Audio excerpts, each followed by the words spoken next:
the person or people who are involved in planning these bombs need to be found as quickly as possible to get some resolution here.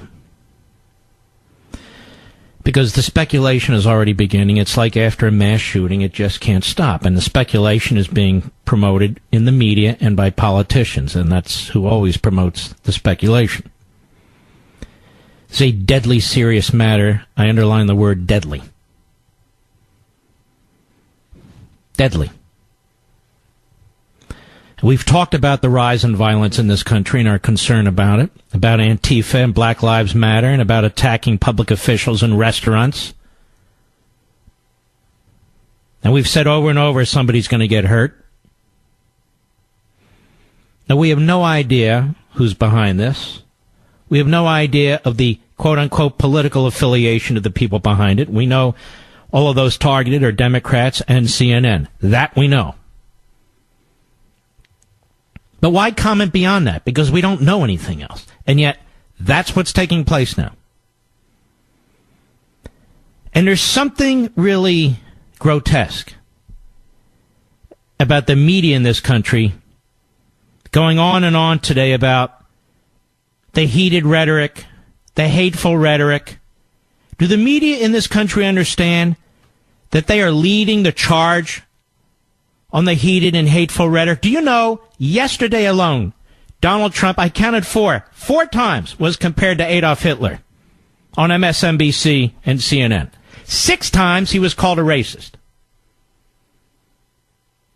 And that they want to know if Donald Trump is responsible for the heated and hateful and divisive rhetoric that's going on. Did Donald Trump compare somebody to Adolf Hitler?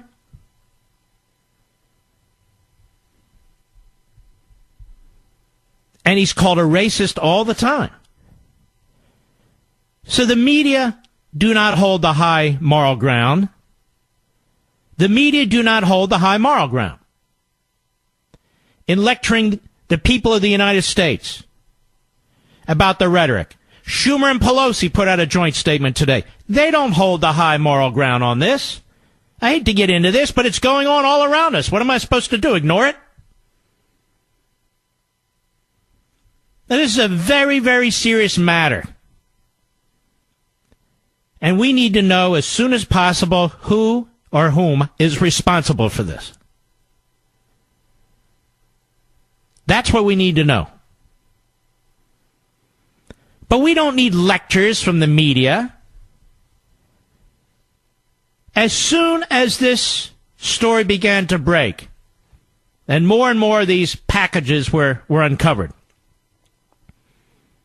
it was obvious. Read between the lines, and other lines are becoming more and more bold on where the media are going with this. They can't help themselves. CNN received one of these packages. It's outrageous that they received a package. Am I wrong, Mr. Producer? Didn't somebody try to break into the Fox local channel in Washington, D.C. yesterday with a weapon? And they were shot? I mean, somebody was actually shot.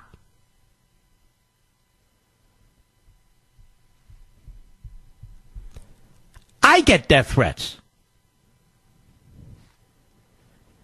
Rush gets death threats. Hannity gets death threats. But I know I get death threats. It's not fun. It's not fun. And you worry about your family, you worry about you look over your shoulder from time to time. It's not because you're paranoid, it's just you have to be a little bit more careful. But when Antifa was out there, and Antifa's filled with violence, it's the most violent organization I'm aware of in politics today, it was downplayed by most of the media. Downplayed. Same with Black Lives Matter. Downplayed. And I'm not saying this is exclusive to the left. I'm not saying it's exclusive to the left at all. We want to know who did this as soon as possible. And I believe the FBI will figure this out. Because nothing exploded, so they have these packages and these devices. in their original form, which will make it much easier for them to track it down. They'll get the guy or gal, or the guys or gals. At least I hope so. I think so, based on my past experience of the Department of Justice. They have a ton of evidence now. And they're going to be able to use different methods of tracking this down. And they begin to pull strings, and then the strings begin to pull the fabric, and the fabric begins to unravel, and then they're able to track people down. But they need to find this person or these people, because they may do it again. They may do more of it. That's all we know. We don't know their motives. We don't know their motives. Well, we know the motive, obviously, is to threaten, if not harm, if not kill, the people they targeted. But there's a lot of speculation out there now. Why? Why can't people just wait, particularly in the media? Now, you can see the crescendo building that somehow this is Donald Trump's fault because the way he goes and speaks at rallies and the language he uses about this, that, or the other. I am so sick of this, you have no idea. The President of the United States, without question, faces death threats all the time. Is it because what the Democrats say about him? Is it because what Joe Scarborough says about him? Or Don Lemon says about him? Or Steve Colbert says about him?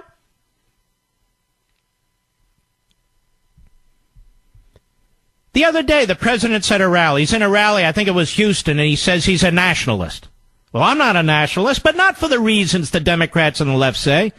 He's a nationalist. Now, we know what he means. America first and so forth. And they try and tie it to Nazism. Or to Mussolini. Or to Stalin. This is in the media.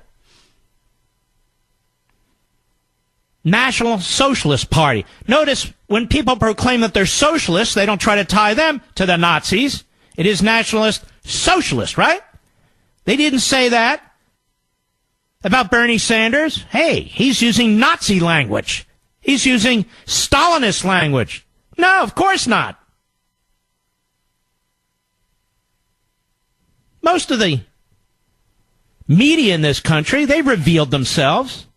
So for them now to sit back, for the most radical among them on cable TV, on MSNBC, on CNN, for the most radical among them on the Today Show and Good Morning America, for the most radical among them to now point a finger at Trump, who had absolutely nothing to do with this, is really just further evidence of how outrageous they are.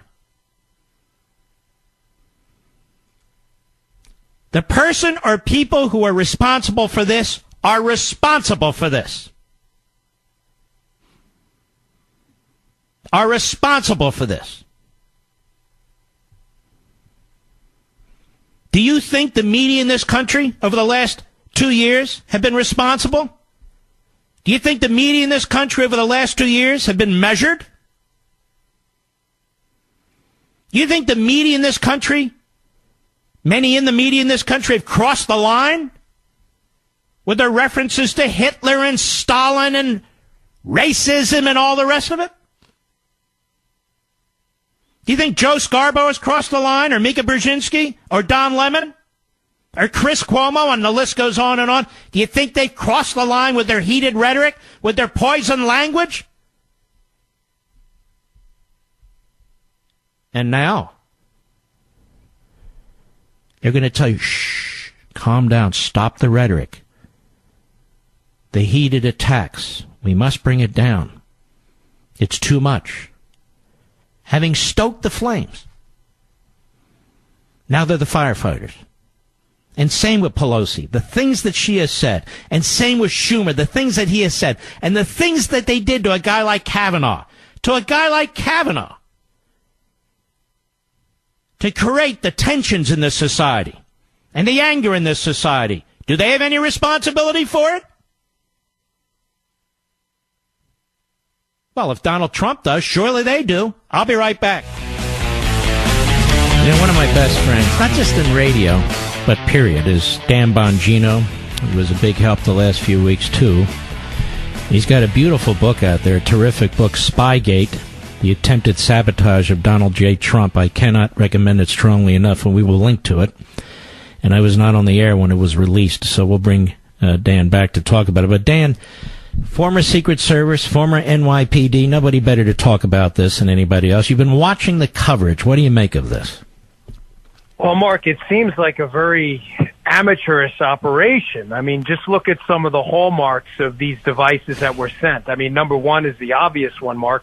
None of them, thank God, actually detonated and exploded. Again, thank the Lord that happened.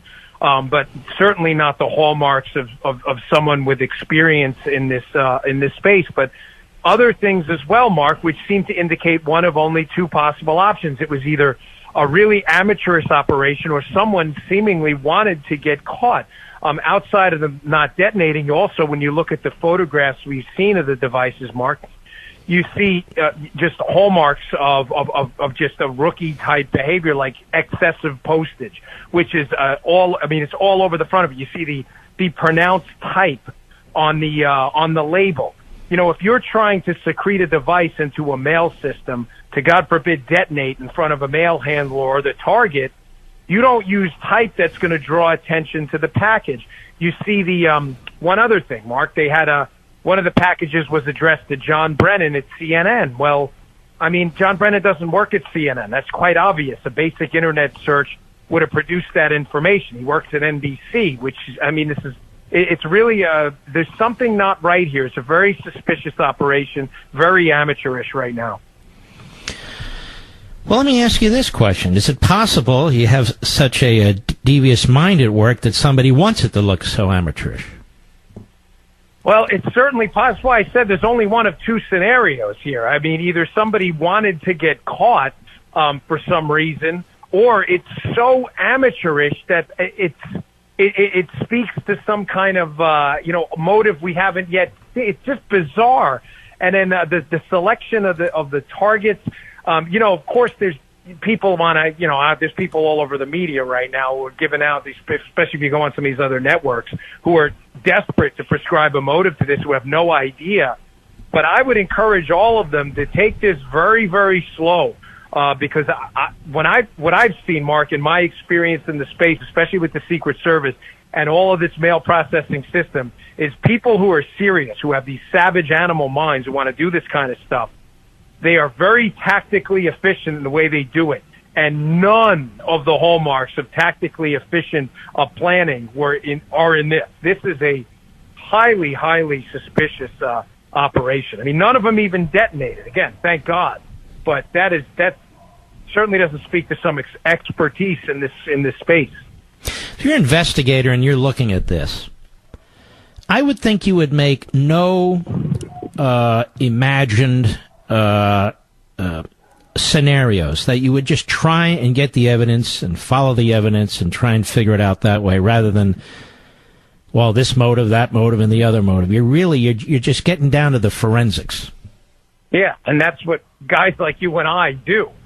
We're always hesitant to jump to a motive before we actually have the facts and the data there. I mean, this is what common sense, reasonable people do. But of course, when with the current environment and the media hysteria, they immediately want to prescribe a motive. Remember, Mark, the most important of all the W's in this, right? The who, what, when, where, why, and how.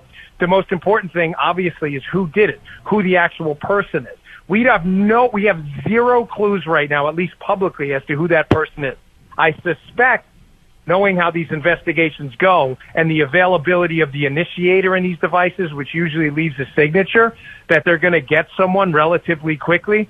But you have no idea who it is. And when you don't have the who, you have no idea what the motive is. And I got to tell you, it's grotesquely irresponsible for these people out there already who are absolutely convinced that they know exactly why this happened. It's just, it's insanity. Don't you also find it really gut-wrenching, sickening, that every time there's something terrible that takes place in this country, they try and tie it to Donald Trump? Now, Donald Trump yesterday was compared to Hitler multiple times on cable TV. He was said to be a racist multiple times on cable TV because he used this word nationalist, and I'm going to explain this later in the show. where that word actually comes from. It comes from the progressives, actually. It comes from Theodore Roosevelt in his new nationalism speech, but I don't want to jump. I'll get into that later. It just shows you how ignorant people are. But they were going on, and now these same hosts, these same guests, these same contributors, call them whatever you will, are talking about the rhetoric's too hot, things need to be cooler. Do they understand the media have led this battle with the vicious rhetoric? Mark, they've accused the man of being a Russian traitor, guilty of treason. We've had so-called, air quotes here, respected commentators accuse the man of treason, accusing him of being a Nazi. And you have Maxine Waters and others talking about getting in people's faces. Mark, one of the things you, Sean, and the people in this industry have always been clear on the conservative side, people are responsible for their own actions. That maniac who shot up Steve Scalise in the baseball field, that guy's responsible for his own actions. But having said that, the people who are out there calling for confrontation and aggressive confrontation in public have to be more responsible. But that's not conservatives. And the fact that they're trying to turn this around immediately and pin it on Trump and make it some kind of a political issue without having any of the surrounding facts is disgusting. One of the key advisors to Hillary Clinton during her campaign, some French name, Philippe, whatever his name is, this guy yesterday on TV, I think it was on Tucker's show, refused to condemn people getting into the faces of members of Congress and other public officials in restaurants. That was just yesterday. I heard it. I saw the exact segment you're talking about. But that's who he is. I've debated him before. Mark, that's exactly who he is. I was not surprised one bit. All right, my brother. Well, we appreciate having you on, Dan. And you're a great friend. God bless you. We'll be right back. Let me give you an example of what I've been talking about. The president on Monday, he's in Houston, and he says in part this. Cut one, go. A globalist is a person that wants the globe to do well, frankly, not caring about our country so much. And you know what? We can't have that. You know, they have a word. It sort of became old-fashioned. It's called a nationalist. And I say, really, we're not supposed to use that word. You know what I am? I'm a nationalist, okay? I'm a nationalist. Now, what did the media do with this? What the media did with this was disgusting. I'm not a nationalist. I'm a constitutionalist. I believe in Americanism. And I'll explain why in a moment, so stick with me. The media have no idea what they're doing, but they don't care. So like everything else, they sit there, they hang on every word that Trump puts out there, and then they sick him. They go after him, like Dobermans. So CNN brings on Gregory Meeks, who's an attacker, a Democrat from New York, with Wolf Blitzer. Listen to this. Cut 17, go. My first reaction to that is the synonym to a nationalist is a chauvinist. And that apparently is what this president is. And to say that we are better than, or, you know, it reminds me of the kinds of words that came from people like Hitler, who thought that in Germany he was a nationalist, and the kinds of people that this president seems to like, and those who are repressive dictators, those are the individuals that generally use that kind of phrase and those kinds of words. This is just so over the top. And CNN gives him voice. It reminds this guy of Hitler, and this president seems to like repressive dictator. Why? He didn't open an embassy in Cuba. That was the prior president. He stood up to Putin. He stood up to China. He stood up to Iran. He stood up to North Korea. These are all things that Obama wouldn't do. Where's the evidence that he likes dictators? Where's the evidence that he's anything like Hitler? Do people know what Adolf Hitler did? Now this is on CNN. Wolf Blitzer sits there like a bump on a log, doesn't cut off the congressman. The congressman is invited because he's a hater. Because, you see, we want to lower the temperature out there, ladies and gentlemen, we're being told by the media today. The same media that promotes this. Go ahead. Whether you're looking at Mr. Putin, whether you're looking at what is taking place with the king of Saudi Arabia now, all of those individuals, or Kim Jong-un, there are individuals who keep within their societies, not working with others outside of their societies, and suppress individuals within those societies to win the goals of what they're looking for. So those are very dangerous words, but I think it reveals... It's a very dangerous word, nationalist. It's a very, very dangerous... You got to listen to me throughout the program. I'm going to hit this very, very importantly in the next few minutes. Go ahead. We know this president is. Well, I just want to be precise, Congressman. You're making a comparison between the President of the United States and Hitler, and I want you to explain exactly what you mean, because obviously this is controversial. Well, what I'm saying is that using the word of nationalism and a nationalist, meaning that, you know, when you listen to Hitler, he was talking about German for the Germans, and that's it. Oh, come on. And Franklin Roosevelt was looking at America for the Americans. These are historically illiterate human beings that we have to listen to. He's not alone. Max Boot on CNN yesterday. Cut 18, go. It has disturbing historical echoes to me, Wolf. Now, nationalism has meant a lot of things over the years, and in the 19th century it was primarily associated with liberal movements, people like Theodore Herzl, the founder of Zionism, or Giuseppe Garibaldi, who helped to create the state of Italy, or Bolivar, who helped to create the states of Colombia and Venezuela. But in the 20th century, nationalism has taken on a much darker, much more negative connotation, being associated essentially with fascist movements. And you think of nationalists, you think of people like Franco and Mussolini and Hitler and Pinochet. Those are not exactly people that the president of the United States would typically be emulating. And that's why it's very hard for me to think of people in U.S. history who have described themselves as nationalists. This has not been a popular term. Okay. Well, I'll explain one, a very big one, who was in the 20th century, in a moment. Then we have Joe Scarborough, a really loathsome individual. Cut 19, go. I want to read this. This is referencing nobody. All right. So please, my beloved viewers out there, do not draw a parallel between what is said here and anybody. So he's doing this to attack Trump. And he thinks he's clever by saying, don't draw a parallel. Well, why else would he be doing it? Just to give us a history lesson on Hitler? Go ahead.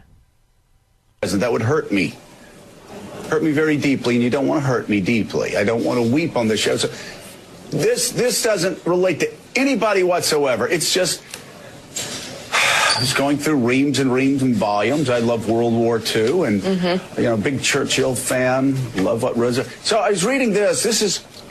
It's from the United States Office of Strategic Services in describing. And he just happened to come across this, ladies and gentlemen, because when you think of Joe Scarborough, you think of a historian, particularly when it comes to World War II, don't you? Nobody sent this to him or put it under his rather huge bulbous nose. No. He found this on his own. Go ahead. And this only pertains to Adolf Hitler and pertains to nobody else. I just can't state that enough. No, of but course this is what they had for Adolf Hitler's psychological profile. And for those of you in the midst of reading World War II government reports, you'll find it fascinating. His primary rules were never allow the public to cool off, never admit a fault or wrong, never concede that there may be some good in your enemy, never leave room for alternatives, never accept blame, concentrate on one enemy at a time and blame him for everything that goes wrong. People will believe a big lie sooner than a little one. And if you repeat it frequently... That's enough. So there you have Scarborough comparing Trump to Hitler, even though he denies that that's the entire purpose of this. Then Don Lemon on CNN. Cut 20, go. Wow. I'm a nationalist. Nationalist.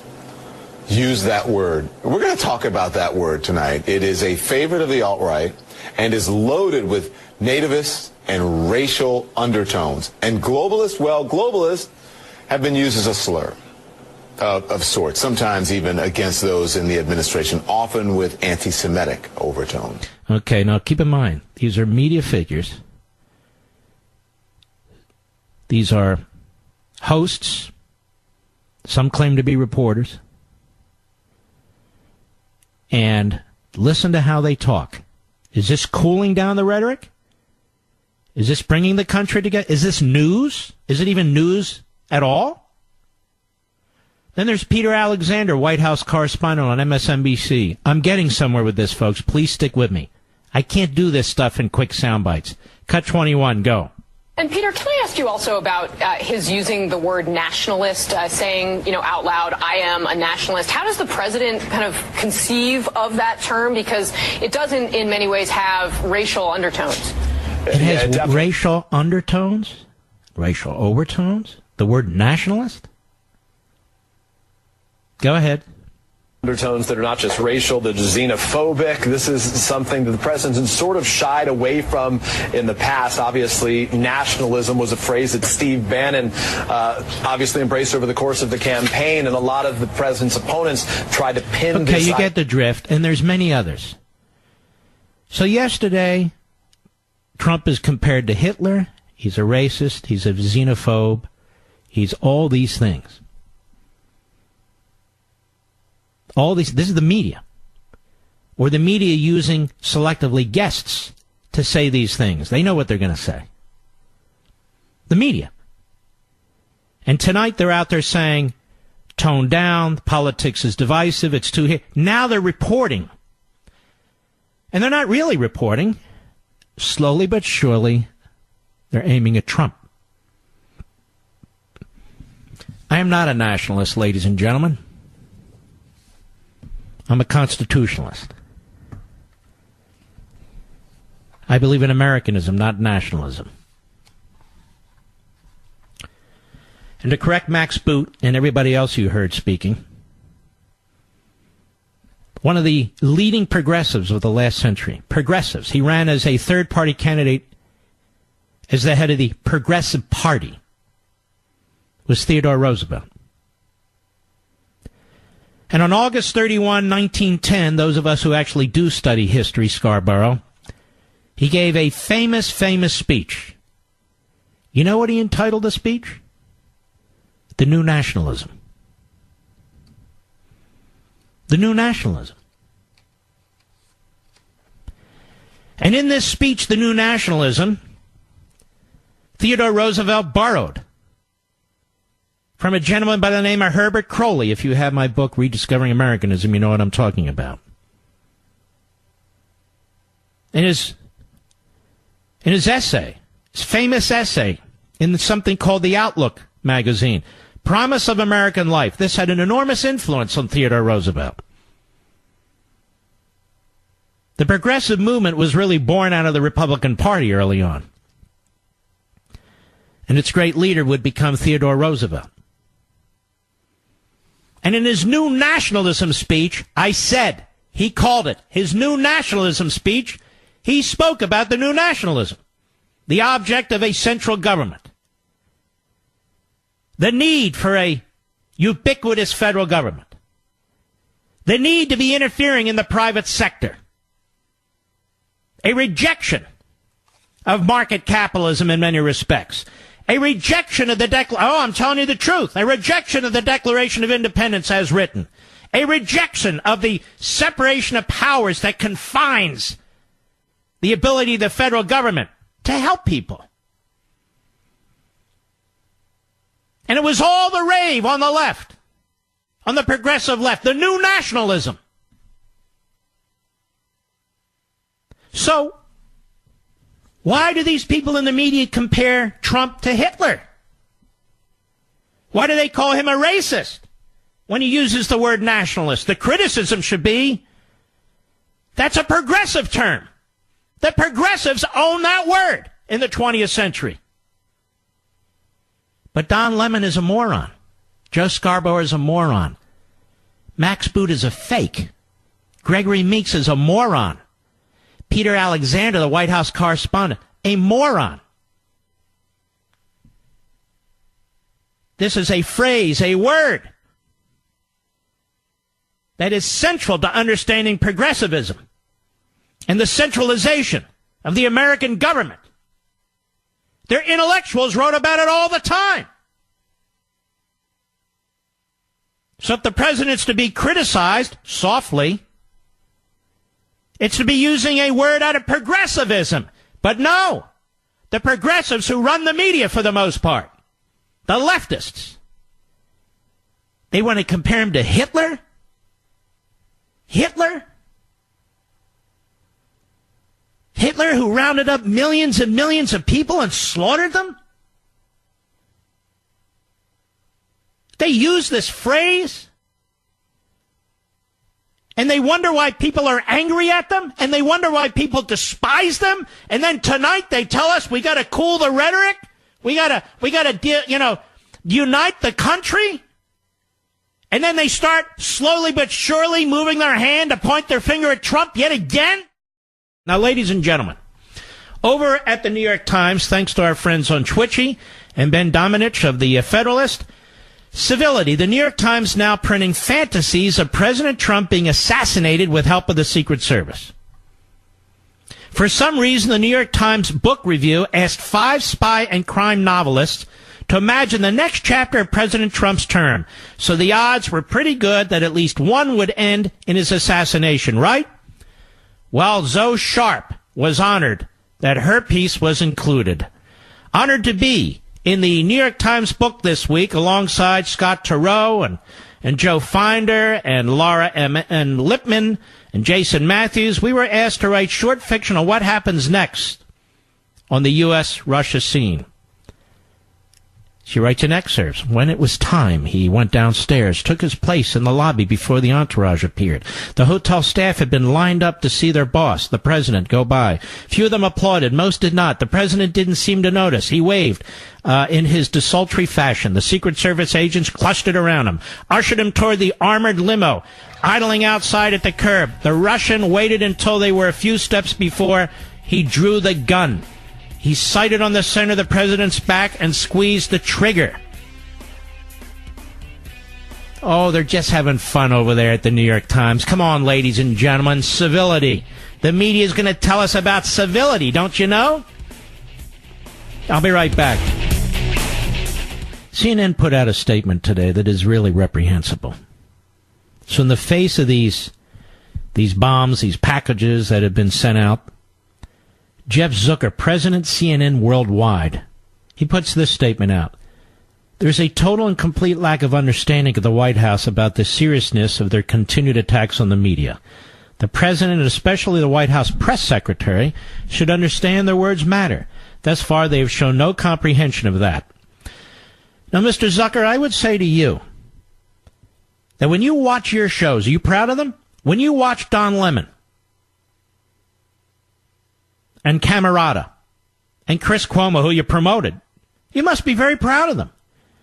You must be proud of guests who reference Adolf Hitler when talking about our president, guests on your program and hosts and anchors who go on about the president's mental instability, his racism, his xenophobia. You're responsible for that, Mr. Zucker. You have destroyed CNN. Others have commented on it. Jeff Greenfield has commented on it. The founder of CNN has commented on it. Ted Turner.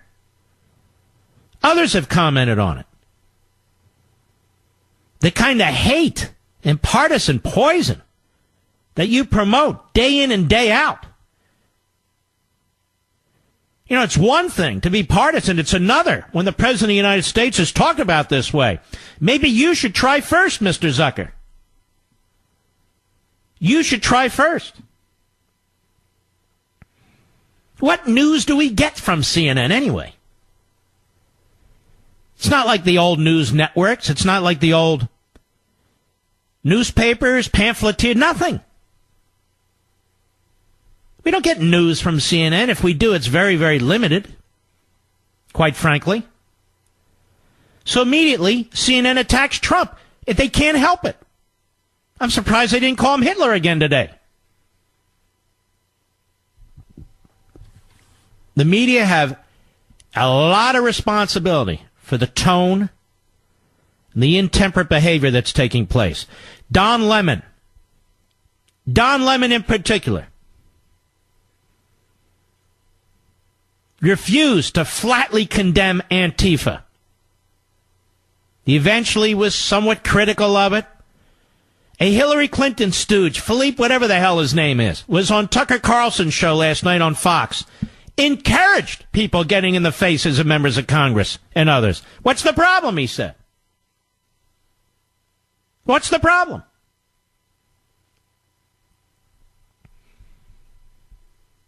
Oh, there is a problem.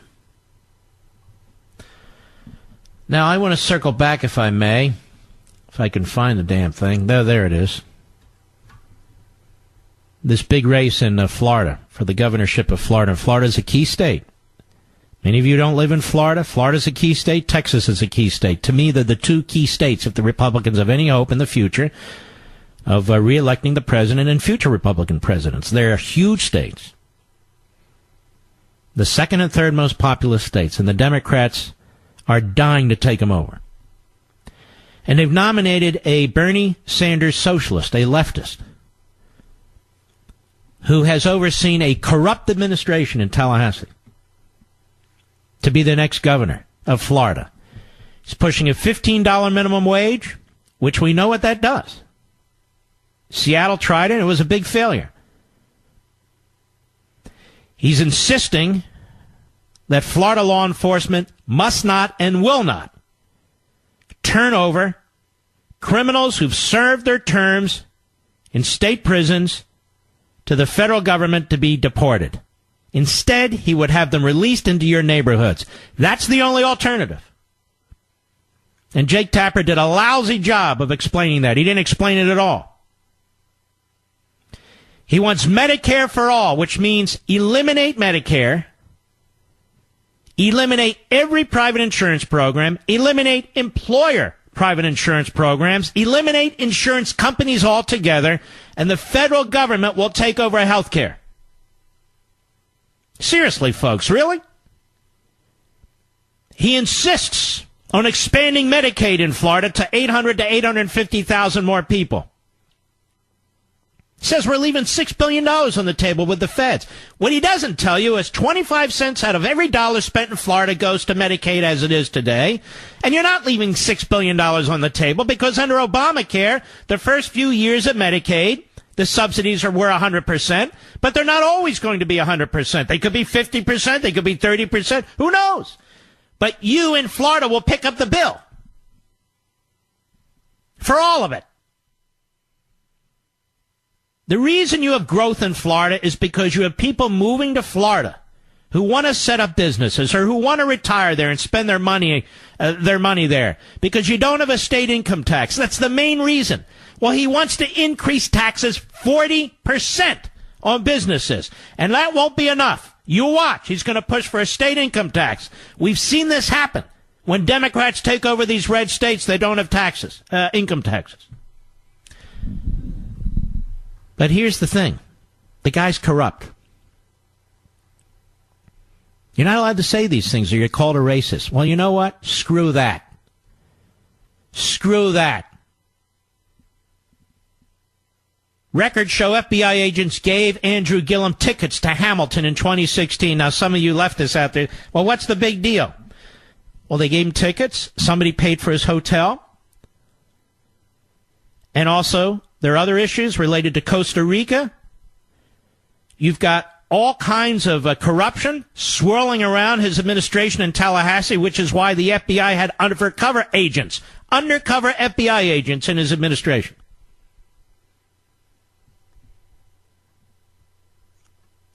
According to the TampaBay.com site, undercover FBI agents paid for Tallahassee Mayor Andrew Gillum's hotel room and his ticket to the Broadway musical Hamilton during a 2016 trip to New York City, according to a bombshell trove of records that raises new questions 2 weeks before the November 6th election for Florida governor. He has been lying about this through his teeth, and I'll get to that in a minute. Among the records released, and CNN and MSNBC won't even touch this story. Neither will any of the big networks. They won't touch it. It's all local news. because they promote him like they promote this fool Robert Francis, quote-unquote, Beto O'Rourke in Texas. Right, Mr. Zucker? Among the records released this past Tuesday, photos, a video, and dozens of text messages between Gillum, who's the Democrat nominee for governor, former lobbyist Adam Corey, and an undercover FBI agent. They appear to contradict Gillum's explanation for the expenses, which have been made a major issue by his Republican rival Ron DeSantis. Gillum's campaign has maintained and continued to do so Tuesday. So after the release of the records, they continue to lie. That Gillum's brother, Marcus Gillum, handed him the ticket the night of the show. He didn't want to know from Butkus. His brother just gave me the ticket. What's the big deal? That's not what happened. The text messages at the time of the trip show Gillum was told. He was told the tickets came from Mike Miller, an FBI agent looking into city corruption who was posing as a developer. Came from Mike Miller, posing as a developer who was an undercover FBI agent. Mike Miller and the crew have tickets for us for Hamilton tonight at 8 p.m., Corey texted Gillum on August 10, 2016. Hey, awesome news about Hamilton, Gillum replied, according to the records. The campaign has not said how Marcus Gillum, who lives in Chicago, Illinois, came by such a sought-after Broadway ticket, or whether Andrew Gillum asked his brother about it. These messages only confirm what we've said all along, Andrew Gillum said on Facebook Live. So, in the face of his lies, caught with actual hard evidence, Andrew Gillum says, see, they confirm what we said all along, because he knows there's enough stupid people out there who will just dismiss it.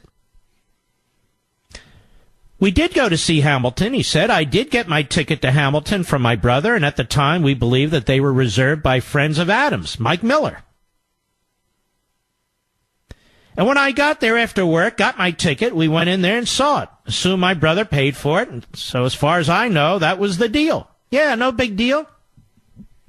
Now, he knows that wasn't the deal. The new records came from Chris Kise, K-I-S-E, an attorney representing Corey. That's the lobbyist. Kise said he gave the records to the Florida Commission on Ethics, which is investigating a complaint about Gillum's trips to New York City and Costa Rica with Corey. He then gave copies to the campaigns of Gillum and DeSantis. Once a close friend of Gillum's, the lobbyist, Corey, is at the center of the FBI's long-running probe into corruption in Tallahassee. No one has been charged, and Gillum has said that agents assured him he was neither a target nor a focus of the probe. Well, if he's obviously part of the probe, can you imagine if Trump had done this? Those impeachment charges would be all drawn up by now. Gillum has repeatedly given vague answers to questions about who paid for the New York City trip. His avoidance of a direct answer became pronounced during a Sunday debate on CNN between DeSantis and Gillum. And by the way, Jake Tapper did nothing to follow up. Nothing. Did you pay for the Hamilton tickets? DeSantis asked. First of all, I'm a grown man, Gillum replied. My wife and I take vacations. We pay for our own vacation. No, you didn't. You're a grown man and you didn't pay for your own vacation. I don't take free trips from anybody. Yes, you did. You took a free trip from the FBI. I'm a hard-working person. I know that may not fit your description of what you think people like me do. Listen to the race car. But I've worked hard for everything that I've gotten in my life. Well, you didn't work hard for that hotel room, and you didn't work hard for those tickets, pal. We used to call that graft where I grew up. But notice, I don't take free trips from anybody. I'm a hard-working person. I know that may not fit your description of what you think people like me do. Sickening. The new records go beyond Broadway tickets. They show that undercover FBI agents posing as businessmen were working for months to get an out-of-state meeting with Gillum, and that Gillum appeared willing to oblige them. In June 2016, Corey, the lobbyist, texted Miller, the undercover FBI agent, telling him that he would discuss options with Gillum. I just want to make it a good trip, and Suites and B will be booked on something else if we don't lock something down, Miller replied. Mike Sweets and Brian Butler were the two other undercover FBI agents posing as businessmen. The lobbyist Corey then followed up proposing to meet in Las Vegas. AG Andrew Gillum thinks Vegas in August is an easier option for him, Corey texted Miller, referring to Gillum. He's double-checking availability with his office now. Stand by. So instead of Las Vegas, they met in New York while Gillum was attending a conference on behalf of the People for the American Way Foundation, a liberal advocacy group that employed him. That would be a left-wing group. Text messages show Miller, that is the undercover FBI agent, paid for the airfare and hotel room for Gillum's brother, Marcus. Send me the mayor and his brother's information and I will have my girl book their flights, Miller wrote. Corey, the lobbyist, replied that Gillum had already booked his flight, but he would send his brother's information ASAP. Just tell them to let me know what their flights cost, and I will cover it, Miller said. The ethics complaint was filed against Gillum in June this year, and Gillum met with investigators in early September. Keyes, the attorney for Corey, the lobbyist, was issued a subpoena for records on October 15, last Monday. Was releasing the records now because they were going to become public anyway. He said they showed Corey did not participate in any criminal activity. It's rare but not unprecedented for the commission to use its subpoena power as it did in the Gillum case. By law, ethics complaints are confidential until they are dismissed. A probable cause finding is made or the target of a complaint voluntarily waives confidentiality, which Gillum did not do. Now, the document dump on Tuesday was the type of event Democrats feared when Gillum won the party's nomination in August, but hoped would never come. Though supporters generally dismissed the significance of the texts and emails between Gillum and lobbyist Corey, one Democrat consultant acknowledged that anyone on the fence about Gillum could be deflated. The timing of the release, exactly 2 weeks before Election Day and on the second day of early voting, comes during a key period and goes on and on. But the Democrats don't have a problem with this. Hillary Clinton was in South Florida a couple days ago. She raised $2.5 million for Gillum. She could care less about any of this. The question is, will the people of Florida? You have a leftist, a hardcore radical leftist, who is in fact a hack. I'll be right back. Well, I have a short period of time here. Boy, are these elections consequential, aren't they? I really don't believe we want to turn any element of the federal government, at least not right now, over to this force on the left to give them a foothold. I really don't. There's so many things we need to do in this country. If we can hold the House and pick up some senators, we may well be able to secure that southern border, and that is crucially important. Despite what the left says, they're irrelevant. They have no intention of doing any of it. I told you yesterday, and I meant it. I meant it. There are hostile governments that are rooting for the success of the Democrat Party in this election cycle. You can bet Cuba, Iran. You can bet China, Russia. You can bet North Korea. They want to see this president crippled. They want to see him bogged down in his own country by the House of Representatives while they exercise their muscle, while they build up their military, while they take more and more aggressive actions. The left in this country and our enemies overseas have something in common. You have to admit it. They want to see the destruction of Donald Trump, our commander-in-chief. And if he wasn't an outstanding commander-in-chief, they wouldn't give a damn. But they care very much because he's been an outstanding commander-in-chief. I want you to keep that in mind. We'll be right back.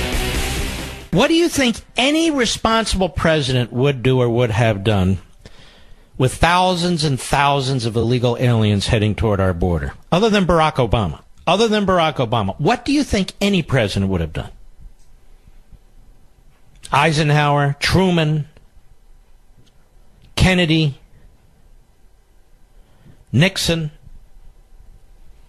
either of the Bushes, Ford, Reagan. What do you think they would have done when people are trying to invade the country right in our face? Only Obama and only the modern Democrats and the media today find something notorious in efforts to try and stop what's taking place here. It is they who are out of line. It is they who are out of sync. And now we'll watch very carefully tonight, tomorrow, and the next day, see how they try to exploit what's taking place today. They're right on the precipice. They're getting there. You can see it. You can smell it. You can feel it. They're right on the precipice. Zucker's already done it. He's blamed Trump. Soros' son has already done it. He's blamed Trump. And quite frankly, Schumer and Pelosi, in the statement they released today, they blame Trump. Their viciousness in the Kavanaugh hearings, their silence in the face of Antifa, their surrogates on cable TV, encouraging people to confront Ted Cruz or Sarah Sanders or the head of DHS or whomever in restaurants and so forth. Watching the media sit silently as Antifa is beating people's brains out. The language they use in talking about the President of the United States, Hitler, deranged, mentally ill, racist, xenophobic, it just pours from their mouth. Like the word the or the word is. And they accept no responsibility, none, for what they're doing and have done to this nation. Well, they may not accept it, but we place it.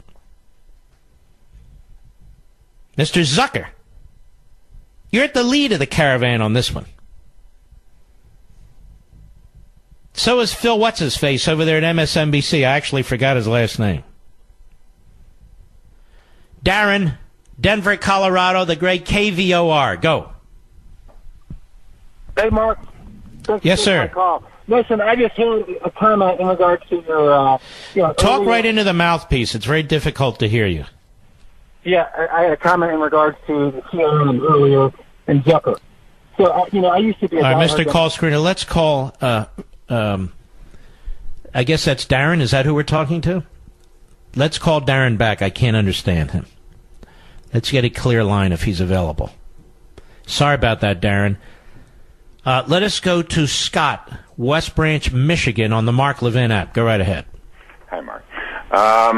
Just wanted to, I'm a retired engineer, and I don't believe in speculating, but as I listen to the media today, I'm hearing immediately it must be someone who hates the Democrats, and that's why they're going after them. And then I look at what's happening with the caravan, and that there's been speculation about the leftists supporting the caravan and those people and driving them forward. And I'm curious, is it really a right wing person that may be planning these pipe bombs, or is it really a leftist ploy to affect the elections in November? Well, we're going to find out, I hope, one way or the other. I'm not going to speculate on this, but people have said that to me, that it really doesn't make a hell of a lot of sense to do this close to the election and then turn off all these people against the Republicans. I have no idea whatsoever. I have no idea whatsoever, and I'm not going to get into this speculation stuff. I agree. It's become so crazy lately on what. But I do know the media in this country have taken us to a very dark place. The media in this country, throw around the words Hitler and Nazis and stuff like this, and they know better than this. And it's day in and day out. They know what they're doing. They become propaganda mills. If they don't like what the president says and they don't like the way he says it, fine, report it. But listen to how they talk. They're supposed to be news people. And they're not. And, we get to vote for president and so forth. We don't get to vote for Don Lemon. We don't get to vote for this one or that one who's on these cable networks. They're hired by these major corporations. And other than Fox, which really is balanced, when you look at some of the liberals they have on there, and some of the libertarians who are also liberals in many respects, depending on who they are on Fox and so forth, some of the former Obama staffers that they hire there. When you look at these other networks, I mean, they're propaganda mills. All right, my friend, I appreciate your call. Let's go to Mike, Tallahassee, Florida, the great WFLA, our great affiliate there. Go right ahead. Hey, just listening on you tonight, and you're spot on our mayor. I've been in Tallahassee for 36 years, and conservatives in Tallahassee, a very liberal town. But in previous years, we've had Republican leadership, but it really comes from outside the city, a statewide leadership. But our mayor, it's hard to believe he's our mayor. It's really hard to believe he's won the Democratic. Yeah, the problem is the people outside of the Tallahassee metropolitan area really don't understand who this Gillum is, and he's spending millions and millions of dollars and getting an enormous amount of free media remaking himself. And the national media want him to be remade. He's a lousy, failed mayor. He's a hardcore leftist. He drove your taxes up. Crime is up, despite what he says. He's run that city into the ground. Well, I don't know where his income comes from. He's been working for Norman Lear, People American Way, and for Soros for years, since he's been in college. He works for an attorney now, and really the attorney worked for Norman Lear, and then when he started running for governor, they changed up the way it's run, and now he works for the attorney. But his money's still coming from Lear and Soros. He made $250 or $250,000 last year, and we don't know where it came from. The last 2 years. Now, what do you mean? I don't mean to be ignorant about this, so edify me. He worked for Norman Lear. You mean People for the American Way, right? Yes. He worked. Which is a radical left-wing organization funded by Hollywood. He's still working for him. There's an attorney in Tallahassee. There's a lady. I can't recall her name. I can look it up. There's a guy in the morning. Our morning conservative radio host. I listen to her more, but he's been telling it for years, and nobody will listen. But okay, I'm listening now. Tell us. Well, I mean, it's a shell game. He's been working for Norman Lear, and then when he started running for governor, they changed the office, and the lady who's the attorney that works for Norman Lear, now he's working for her. Yeah, so because they want to change. They don't want people to know who he is.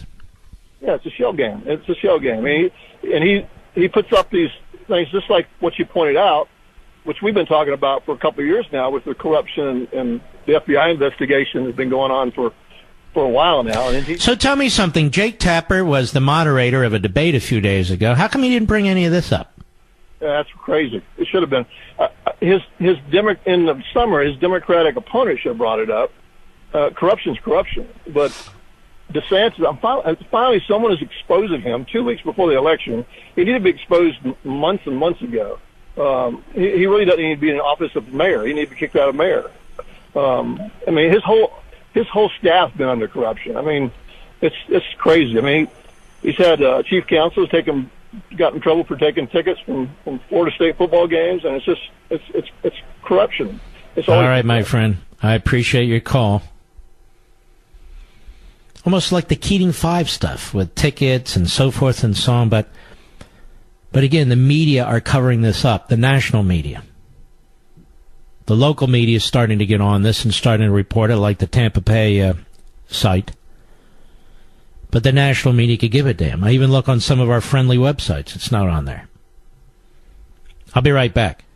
I want you to listen before I go to CRTV to Andrew Gillum on Facebook Live today when he was caught in his lie about taking tickets from the FBI in a hotel room and so forth. Cut 12, go. The Republicans obviously want to distract, want to suggest. All along throughout this trail, they've wanted people of the state to believe that somehow I'm haven't deserved what I've gotten. I'm unethical, participate in illegal and illicit activity. I mean, you name it. The goal is obviously to use my candidacy as a way to reinforce, frankly, stereotypes about black men. Oh, cut it out. Stereotypes about black men? What, they take hotel rooms and free tickets and trips to Costa Rica from the FBI? Is that a stereotype about black men? You know, people will be really incensed about the way he's using his race, particularly people who share his race, about how he's wrapping himself in this and takes no personal responsibility. That wasn't the black community who got on that airplane. That wasn't the black community who took tickets for Hamilton. That's not the black community that's under investigation by undercover FBI agents. It's not the black community that went to Costa Rica. It's you, Mr. Gillum. Take responsibility for your own actions. It's you. It has nothing to do with your race. And this is how he hopes to dupe people. This is how he hopes to dupe people. How did CNN cover this, Mr. Producer? Cut 13, go. I think most American voters assume that politicians are not totally clean. I mean, they assume that they hang out with some people whom they take favors from and that sort of thing. All right, that's enough. And he goes on. This guy's Frank Brunei, CNN contributor. Hey, what's the big deal? We assume politicians aren't clean. What's the big deal? So he's not clean. We want him to be elected. That's all. What's the big deal? That's your news media, Mr. Zucker. That's your network, Mr. Zucker. That's your Democrat nominee, ladies and gentlemen, in Florida. Bill, Willow City, North Dakota, the great WZFG. Go. Thank you, sir, for taking my call. I'm calling about the bombs, and just because of what I used to do in the military. What did you do? I was 18 Charlie. You were a bomb maker. Well, yes and no. As part of the job, there's many other things I did.